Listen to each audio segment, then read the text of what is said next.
Outsourcing ఉద్యోగుల ఆవేదన సభకు విచ్చేసిన ఆత్మీయ సభకు విచ్చేసినటువంటి మీ అందరికీ, అలాగే ఈ కార్యక్రమాన్ని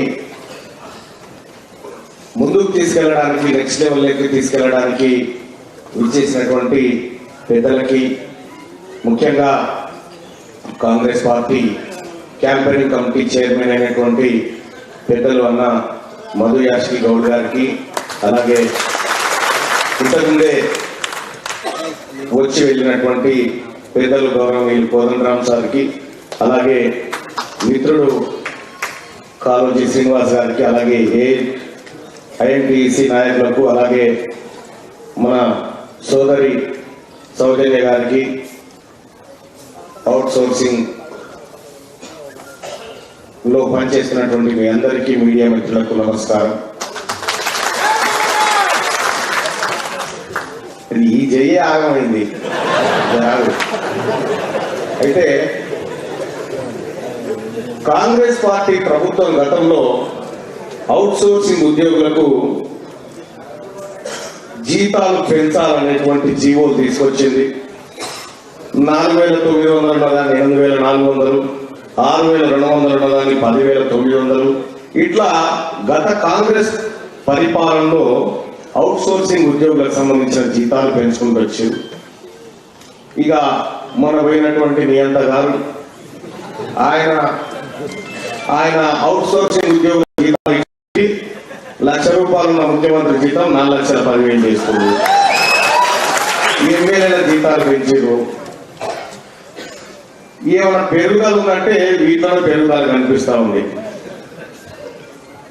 ఈ ఏజెన్సీ వ్యవస్థ గురించి మన అందరికంటే కూడా మీరు ఒకసారి కేసీఆర్ గారిని తెలుసుకుంటే బాగుంది. ఆయన తెలిసిన ఏజెన్సీ విషయానికి ఎవరికి తెలియదు.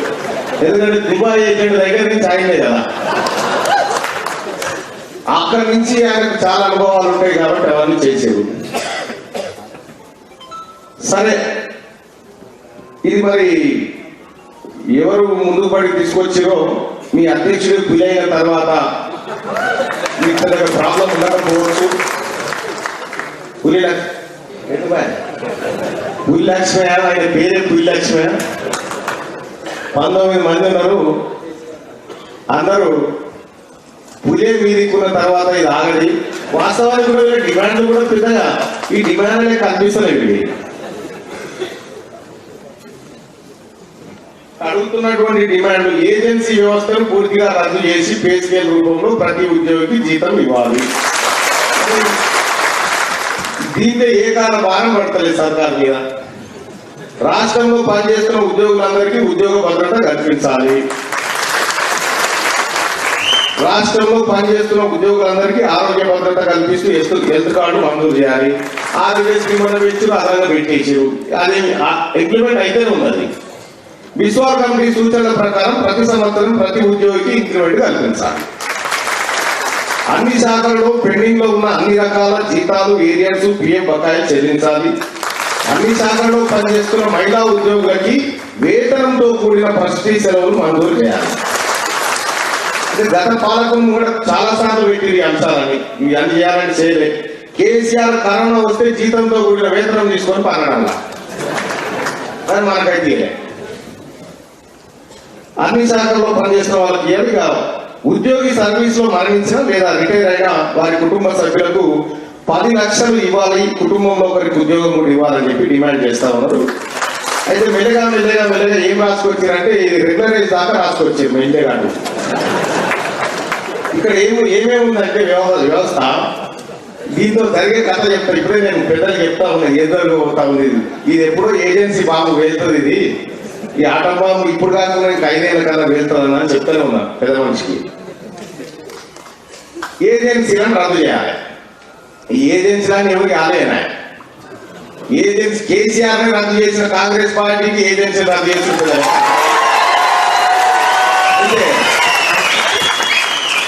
అయితే ఈ ఏజెన్సీలు రద్దు చేసిన తర్వాత వెంటనే ప్రభుత్వ ఖజానా నుంచి అవుట్సోర్సింగ్ ఉద్యోగులందరికీ జీతాలు నెలలో 1 తారీఖు వచ్చినట్టు చూడాలనేది డిమాండ్. ఇక నెక్స్ట్ ఏం జరుగుతుంది అంటే ఎట్లాగో ఇది ఇస్తుంది కాబట్టి మాకు టైం స్కేల్ అమలు చేయాలని నెక్స్ట్ డిమాండ్ ఉంటుంది. అదే కాదు టైం స్కేల్ అమలు చేయాలనేది రెండోది. టైం స్కేల్ అయిన తర్వాత ఎట్లాగో వాళ్ళకి మాకు సమానం ఇస్తున్నప్పుడు మమ్మల్ని ప్రభుత్వ ఉద్యోగులు ఎందుకు గుర్తిస్తారనేది మూడోది. జరగబోయే పరిణామం ఇదే, అవునా కాదా? కొంతమంది చెప్పారు కానీ నేను చెప్తున్నా ఓపెన్ జరిగే కథ ఇదే. ఇది అయిన తర్వాత కోర్టుకు పోతుంది పంచాయతీ. ఎట్లా పోతుంది కోర్టు కంటే అప్పుడు చెప్తున్నా నేను, ఇంకో 5-10 ఏళ్ళు జరిగే చెప్తున్నా. ఇప్పుడే కోర్టుకు ఏమంటారంటే ప్రభుత్వం మమ్మల్ని గుర్తించింది, మాకు టైం స్కేల్ ఇస్తా ఉంది, ప్రభుత్వ ఉద్యోగులు చేయాల్సిన పని అంతా మేము చేస్తా ఉన్నాం, కాబట్టి మమ్మల్ని రెగ్యులరైజ్ చేయడం న్యాయబద్ధమైందని మీరు కోర్టుకు పోగానే అటుకేం ప్రభుత్వం దిగుతుంది. దిగేమంటది రూల్ ఆఫ్ రిజర్వేషన్ లేకుండా ఈ ఉద్యోగాలకు వచ్చారు కాబట్టి ఇది కుదరదని వాళ్ళు వాదిస్తారు.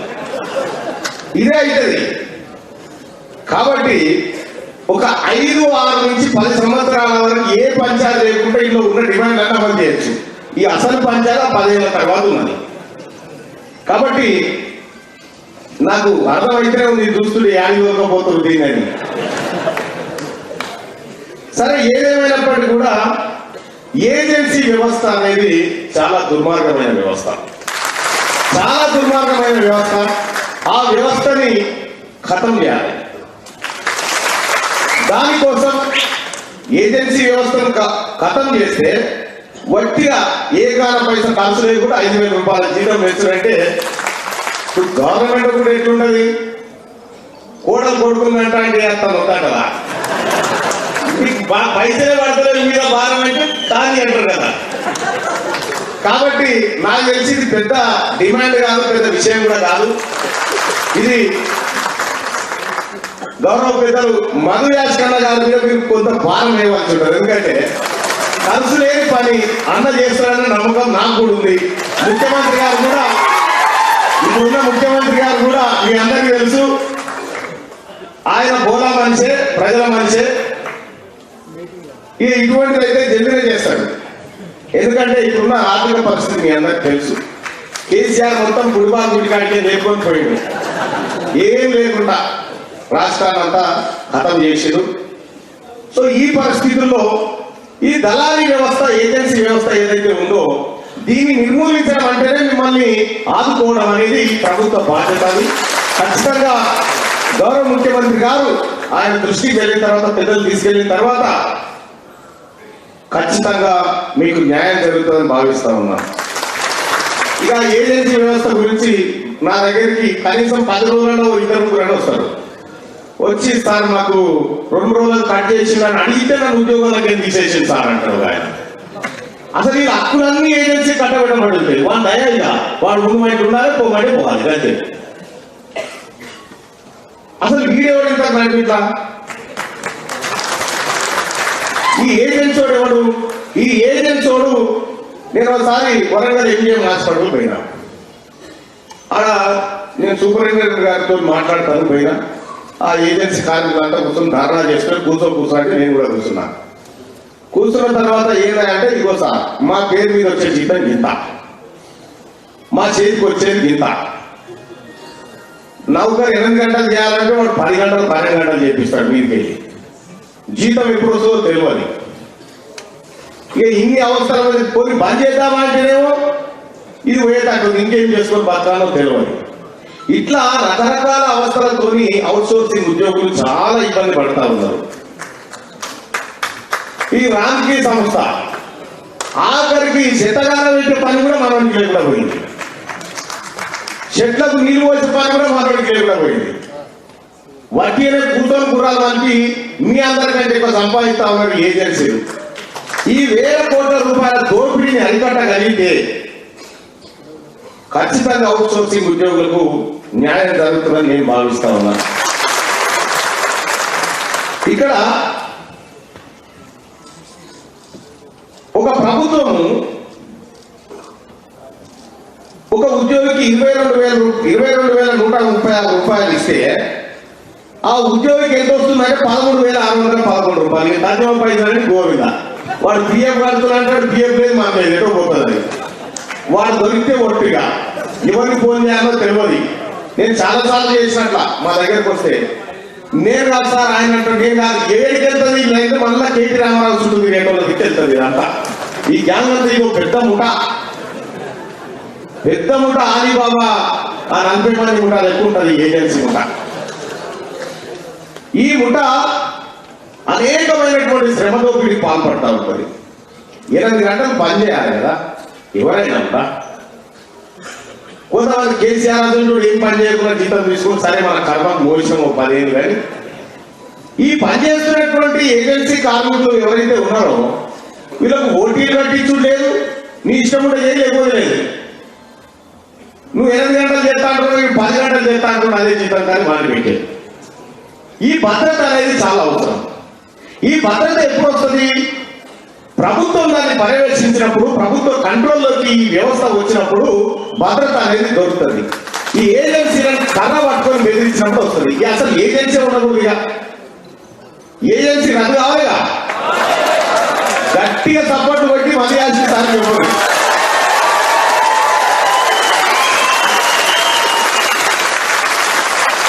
అన్న ఇది న్యాయబద్ధమైన డిమాండ్ అన్న. ఎందుకు చెప్తా ఉందంటే ఏజెన్సీ వ్యవస్థ గురించి మీరు కొన్నేళ్ల నుంచి మాట్లాడుతున్నారు.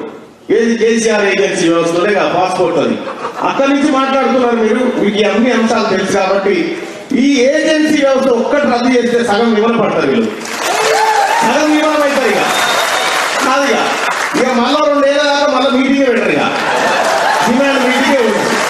కాబట్టి ఏజెన్సీ వ్యవస్థను రద్దు చేయాల్సిందే ఈ రాష్ట్ర ప్రభుత్వం చేస్తుందని మా ప్రభుత్వంగా, ప్రజాప్రభుత్వంగా మేము నమ్ముతా ఉన్నాం, మేము విశ్వసిస్తా ఉన్నాం. ఇక మహిళల విషయానికి వస్తే మహిళలకు కూడా ప్రసూతి సెలవులు ఇవ్వాలి, వేతనంతో కూడినటువంటి ఇవ్వాలి. ఎందుకంటే ఇప్పుడు ఉద్యోగ భద్రత ఆయుధలేదు. ఒక కవిత గారికి ఎంపీ ఓడిపోగానే మళ్ళీ మేనేజ్మెంట్ కోటలో ఎమ్మెల్సీ అయ్యాయి. ఆమెకున్న భద్రత మనకు లేకపోయా మన ఉద్యోగస్తులకు. మీరు ఒకసారి చూడండి, ఎందుకు చెప్తా ఉన్నా కాంగ్రెస్ పార్టీ ప్రభుత్వం మీద నమ్మకంతో ఎందుకు చెప్తా ఉన్నంటే, బ్యాంకులను జాతీయం చేసింది కాంగ్రెస్ పార్టీ, భూములను రెగ్యులరైజ్ చేసి ప్రజలకు ఇచ్చింది కాంగ్రెస్ పార్టీ, మిమ్మల్ని కూడా చేస్తుందని నమ్ముతా ఉన్నా. అదే నమ్మకంతో చెప్తా ఉన్నా. కాబట్టి కాంగ్రెస్ పార్టీ ప్రభుత్వం పట్ల ఆ తల్లి సోనియా గాంధీ మహిళలన్నా, తెలంగాణ ప్రజలన్నా ఆ కుటుంబానికి ఎంతో ప్రేమ. కాబట్టి గౌరవ ముఖ్యమంత్రి రేవంత్ రెడ్డి గారు ఖచ్చితంగా మీ అంశాన్ని పరిశీలిస్తాడు, ఖచ్చితంగా మీ జీవితాల్లో ఆనందం చూపిస్తాడని నేను నమ్ముతా ఉన్నా. ఖచ్చితంగా దిశగా పోతుందని నిర్ణయం ఉండదని చెప్పి నేను తెలియజేస్తా ఉన్నా. ఇక ప్రభుత్వానికి వచ్చేటువంటి కేవలం కేసీఆర్ కోటర్ సీసాల ధరలు పెంచింది కానీ మనకి జీతాలు పెంచలేదా? జరుగుతుంది. సరే గతం గత అయిపోయింది, పోతే పోయింది. కానీ మీరు పాజిటివ్ దృక్పథంతో ఉండండి. మీరు ప్రభుత్వానికి మంచి పేరు తీసుకొచ్చే కార్యక్రమాలు చేయండి. ఈ ప్రభుత్వం మీకు అండగా నిలబడుతుంది. ఇది ప్రజాప్రభుత్వము, ప్రజల కోసం పనిచేసే ప్రభుత్వం. కాబట్టి మీ అందరి జీవితాల్లో మంచి రోజులు వచ్చే క్షణాలు కూడా దగ్గరలోనే ఉన్నాయనిపిస్తా ఉంది నాకు. ఎందుకంటే ఇంకా దానికంటే ఎక్కువ నేను కొంతవరకే చెప్పగలుగుతాం. మాజీ కన్నా అయితే తెర ముందు తీసుకుపోగలుగుతాం ఈ అంశాన్ని. కాబట్టి అన్న మీద గట్టిగా సపోర్టుతో భారం అయితే పెట్టాం. ఇక కూడా ఆ ముచ్చట వెళ్ళేలాగా కొట్టి సపోర్ట్ మళ్ళీ సార్. ఎందుకంటే అంటే అప్పుడు మాట్లాడేటప్పుడు, ఇప్పుడు కాదు. ఇప్పటి నుంచి స్టార్ట్ చేస్తా అంటే అయిపోయింది అంటారు. టైం పెట్టిందట. ఈ రవీంద్ర భారత్ లో కూడా 30 మంది పనిచేస్తున్నారట అవుట్ సోర్సింగ్ వాళ్ళు. ఇప్పుడు 15 మందే మిగిలినట.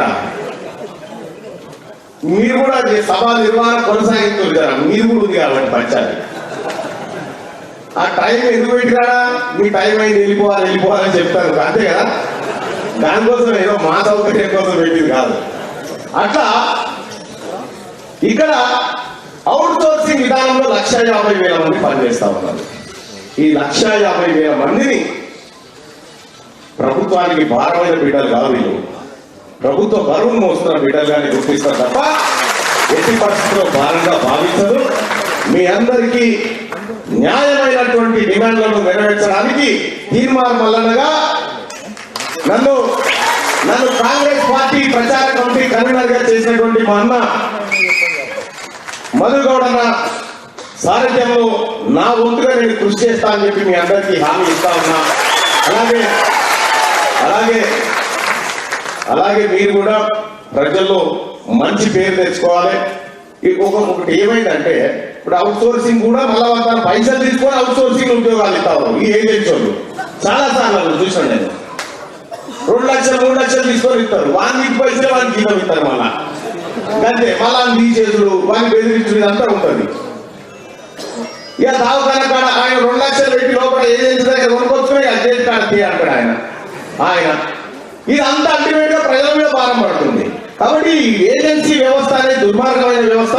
దానికోసం రాష్ట్ర ప్రభుత్వం ఒక సపరేట్ వింగ్ ఏర్పాటు చేసైనా ప్రభుత్వ అనుసరణలోనే ఈ వ్యవస్థ నడిచే విధంగా భద్రత ప్రధానమైనటువంటి అంశం.